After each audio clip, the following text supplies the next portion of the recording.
Break के बाद स्वागत है आपका सी न्यूज भारत पे। वक्त हो गया है उत्तर प्रदेश बुलेटिन का। इस बुलेटिन में बात करेंगे बलिया की, जहां बड़े ही धूमधाम व उत्साह के साथ महाराणा प्रताप की जयंती मनाई गई। देखिए, यूपी के बलिया में बड़े ही धूमधाम व उत्साह के साथ महाराणा प्रताप की जयंती मनाई गई। महाराणा प्रताप की जयंती के अवसर पर लोगों ने शौर्य यात्रा निकाली। इस दौरान लोगों ने बताया कि महाराणा प्रताप शुरू से ही क्षत्रिय वंश के लिए नहीं बल्कि पूरे हिंदू समाज के लिए लड़ाई लड़ रहे हैं। महाराणा प्रताप की शौर्य और वीरता की कहानी इतिहास के पन्नों में स्वर्णिम अक्षरों में दर्ज है। ऐसे में महाराणा प्रताप की जयंती के मौके पर अपनों को ऊर्जा से भर देने वाले और हौसलों को बुलंद कर देने वाले ऐसे महापुरुष महाराणा प्रताप की जयंती पर लोगों में गजब का उत्साह दिखा। जी, अपना आज 9 मई के दिन महाराणा प्रताप की जयंती के शुभ अवसर पर हम लोग का एक विचार था कि महाराणा प्रताप शुरू से ही केवल क्षत्रिय वंश के लिए नहीं, उन्होंने सारे हिंदू धर्म के लिए जो है संघर्ष किया, जिसकी बदौलत आज हम लोग जो है यहाँ पे चैन और अमन खुशहाल की ज़िंदगी जी रहे हैं। इसी के उपलक्ष्य में हम लोग का एक कार्यक्रम था कि इस बार हर बार जो है महाराणा प्रताप की जयंती जो है मनाई जाती थी 9 मई को। इस बार जो है मूर्ति की स्थापना अभी 2 दिन पहले जो है यहाँ महाराणा प्रताप की राह पर जो है मूर्ति की स्थापना हुई है। उसी के उपलक्ष्य में हम सभी ने एक महाराणा प्रताप के जयंती को एक शौर्य यात्रा के रूप में निकालने का जो है एक सुनिश्चित जो है एक प्रोग्राम बनाया और महाराणा प्रताप की जयंती को जो है एक यात्रा के माध्यम से एक सफल बनाने के लिए जो हमने शौर्य यात्रा जो है निकाला। बलियावासी क्या करेंगे? बलियावासी सारे जो है एकजुट होकर यहाँ पर आए, ये बहुत अच्छा लगा। एक साथ सारे धर्म के लोग जो है यहाँ पर उपस्थित हैं, इसलिए कि भाई महाराणा प्रताप ने सभी के लिए जो है संघर्ष किया हुआ है, तो सभी लोग आए यहाँ पे, हमें बहुत अच्छा लगा। और इसी तरीके से आगे भी हम लोग इस कार्यक्रम को और भव्य तरीके से जो है आयोजित करने का प्रयास करेंगे हर जयंती। ठीक, अपना एक परिचय बता दें। मेरा नाम रमेश सिंह ढुंडू, प्रदेश प्रभारी शहरी संगठन और प्रदेश सचिव अखिल भारतीय छात्र महासभा। आज किस तरह के जुलूस निकाला गया, क्या ये हमारे आराध्य महाराणा प्रताप की आज जयंती है और बलिया में उनका भव्य एक प्रतिमा का स्थापना हो गया है। तो इस अवसर पर उनके जन्मदिन के ऊपर हमने इस बार सोचा कि इस बार शौर्य यात्रा उनके नाम पर निकाल दिया जाए और इस बलिया के कोने कोने से आए हुए सभी आपके माध्यम से लोगों का मैं फिर से धन्यवाद देता हूँ। इस कार्यक्रम को आए और जी, अपना एक परिचय बताते हुए बताएं कि आज यहाँ पे कैसा कार्यक्रम का आयोजन किया गया था। क्या मेरा अवनीश प्रताप सिंह जी, कैसा कार्यक्रम का आयोजन किया गया? महाराणा प्रताप जयंती के शुभ अवसर पर हम लोग यहाँ उपस्थित हुए हैं। कैसा कार्यक्रम रहा यहाँ पे? महाराणा प्रताप शौर्य यात्रा के माध्यम से हम लोग आज जुलूस के माध्यम से आज यहाँ मूर्ति पर हम लोग आज जिस तरह से जुलूस निकला है, क्या उद्देश्य रहा है? देखिए, 9 मई पहली बार बलिया जनपद में महाराणा प्रताप जी का मूर्ति की स्थापना हुई है। इसी के अवसर पर हम लोगों ने एक शौर्य यात्रा निकालने का निर्णय लिया और हम लोग ने आगे बढ़ाने का।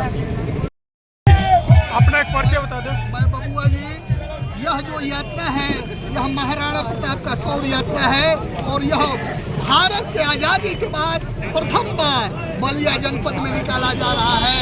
यह बलिया वासियों के लिए गर्व का विषय है, जिसने 700 वर्षों तक अंग्रेजी हुकूमत के खिलाफ और इस्लामिक हुकूमत के खिलाफ लड़ने का काम किया।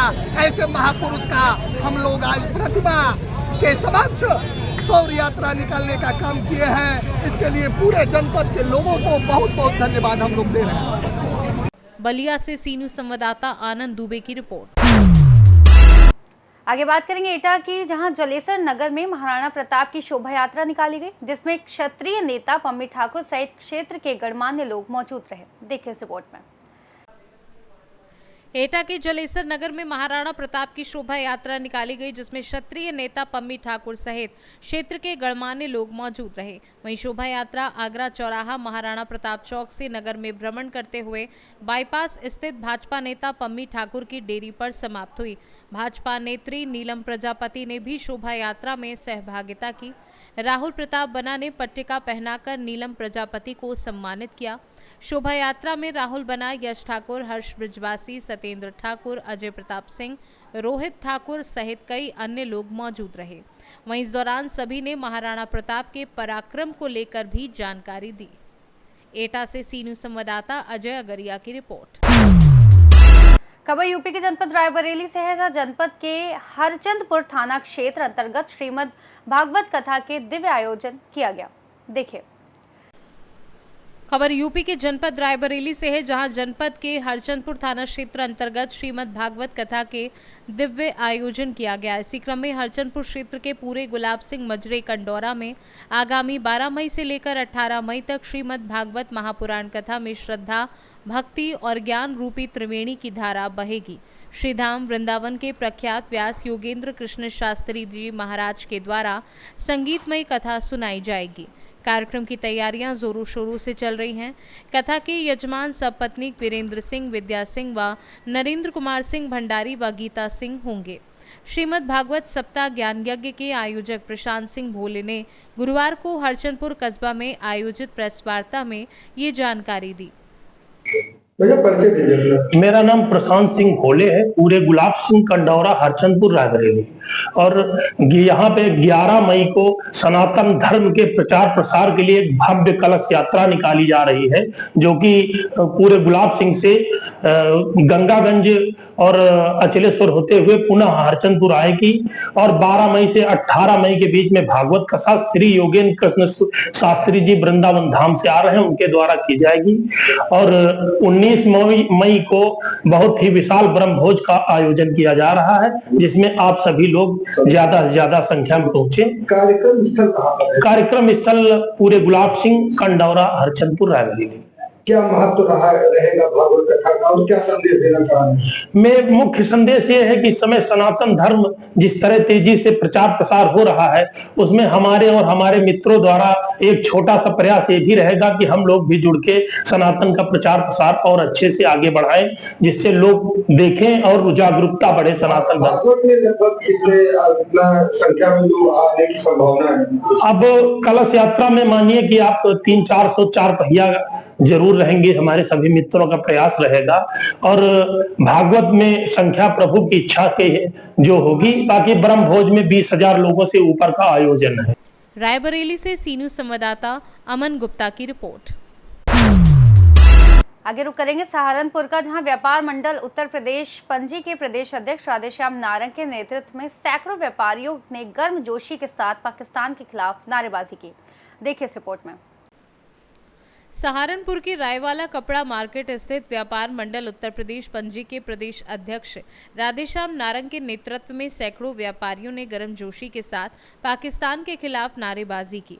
खुशी में एक दूसरे को मिठाई खिलाकर और भारतीय ध्वज फहराकर और भारत माता की जय के नारे लगाकर जश्न मनाया। प्रदेश अध्यक्ष राधेश्याम नारंग ने कहा कि व्यापारी समाज देश की सेना द्वारा जवाबी कार्यवाही से बहुत खुश है और देश को अगर व्यापारियों द्वारा कोई सहयोग की आवश्यकता पड़ी तो पूरे देश का व्यापारी तन मन धन से देश के लिए समर्पित होगा और ज़रूरत पड़ने पर व्यापारी समाज प्रधानमंत्री राहत कोष में धन डलवाने का काम करेगा। कार्यक्रम में खैराती लाल अरोड़ा, सुनील बजाज, गौरव नारंग, रिंकू पसरीचा, अर्जुन आहूजा, दिनेश बंसल, मोनू पांचाल, राघव शर्मा, राजीव जैन, विकी जैन आदि उपस्थित रहे। मैं Manjeet Singh, morning club Saharanpur company Bagh. रात मोदी जी ने ये बता दिया है कि भारतीय सेना दुनिया की सबसे अच्छी सेना है, कि 4 घंटे में ही पाकिस्तान को धूल चढ़ा दिया है। मोदी जी, भारतीय सेना जिंदाबाद जिंदाबाद जिंदाबाद। मैं राधेश्याम नारंग, प्रांतीय अध्यक्ष व्यापार मंडल उत्तर प्रदेश। आज का कार्यक्रम जिस प्रकार से हमारे भारतीय का शौर्य, पराक्रम और साहस का प्रतीक भारतीय सेनाओं ने आज भारत की लाज रखी है और भारत का हौसला बढ़ाया है।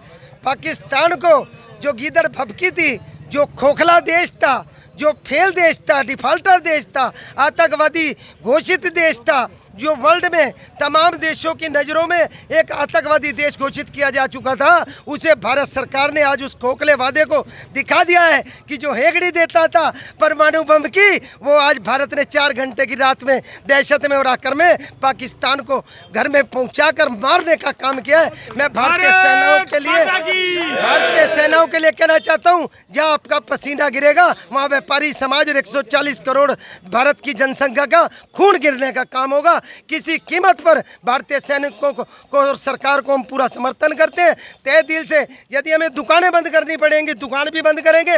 हमारे मध्य तुली साहब। सहारनपुर से सी न्यूज संवाददाता शाकिर राजपूत की रिपोर्ट।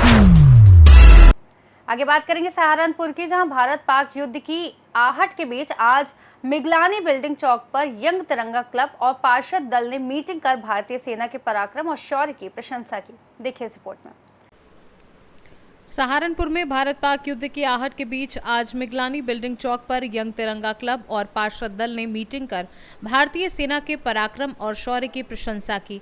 पार्षद और कार्यकारिणी सदस्य मंसूर बदर ने कहा कि भारतीय सेना ने पाक के आतंकवादियों को घर में घुसकर मुंहतोड़ जवाब दिया है। अगर सेना के जवानों को खून की जरूरत होगी तो जिला प्रशासन के माध्यम से सबसे पहले यंग तिरंगा क्लब और पार्षद दल खून, जान, माल देने के लिए तैयार है। पार्षद मंसूर बदर ने कहा कि अगर भारतीय सरकार इजाजत दे तो भारत के मुसलमान और भारत की बेटियां ही पाकिस्तान का खात्मा करने के लिए तैयार हैं। वहीं मीटिंग में यंग तिरंगा क्लब के कोषाध्यक्ष जावेद मलिक, अंकित जाटव, फारूक हसन आदि शामिल रहे। सहारनपुर से सी न्यूज संवाददाता शाकिर राजपूत की रिपोर्ट। आगे बात करेंगे शाहजहांपुर की, जहां अपर जिलाधिकारी ने अपनी पत्नी के साथ वृद्धाश्रम में पहुंचकर वृद्ध जनों की तकलीफों को सुना। शाहजहांपुर में अरविंद कुमार अपर जिलाधिकारी वित्त एवं राजस्व ने आज अपनी पत्नी सौम्या के साथ वृद्ध विनोबा भावे वृद्धाश्रम में पहुंचकर आश्रम में आए हुए वृद्ध जनों से मिलकर उनके हालचाल, उनके दुख तकलीफों को सुना और साथ में बैठकर बातें की। वृद्ध जनों में कुछ नौकरी पेशा तो कुछ पूर्व महिला प्रधान भी थी। अपर जिलाधिकारी ने सभी लोगों के साथ बैठकर भोजन भी किया, वहीं अपने साथ लाए हुए फल का वितरण भी किया। वहीं इस आश्रम के केयरटेकर से यहां हो रही परेशानियों की जानकारी भी हासिल की। वहीं वृद्धाश्रम में रहने वाली राजकुमारी देवी द्वारा बताया गया कि 4 से 5 दिनों से उनकी तबीयत ज़्यादा खराब है। 3 दिन पहले इलाज के लिए एम्बुलेंस ले गई, परंतु अस्पताल पहुँचने से पहले ही रास्ते में ही छोड़कर चली गई, जिसके बाद अपर जिलाधिकारी द्वारा एम्बुलेंस बुलाई गई तथा मेडिकल कॉलेज के प्रिंसिपल से दूरभाष पर वार्ता कर महिला को इलाज हेतु भेजा। केयरटेकर द्वारा बताया गया कि पहले स्वास्थ्य टीम आती थी लेकिन अब नहीं आ रही है। ऐसे में सीएमओ को अवगत कराया गया कि वह वृद्धाश्रम में प्रत्येक 15 दिवस में एक मेडिकल कैंप दवाओं के साथ यहां पर भेजा जाए। केयरटेकर को निर्देश दिया गया कि किसी भी प्रकार की कोई समस्या आने पर तत्काल जिला प्रशासन को सूचित करें। शाहजहांपुर से सी न्यूज संवाददाता अंबुज मिश्रा की रिपोर्ट। इस बुलेटिन में फिलहाल इतना ही। देश और दुनिया की तमाम बड़ी जानकारियों के लिए देखते रहिए सी न्यूज भारत।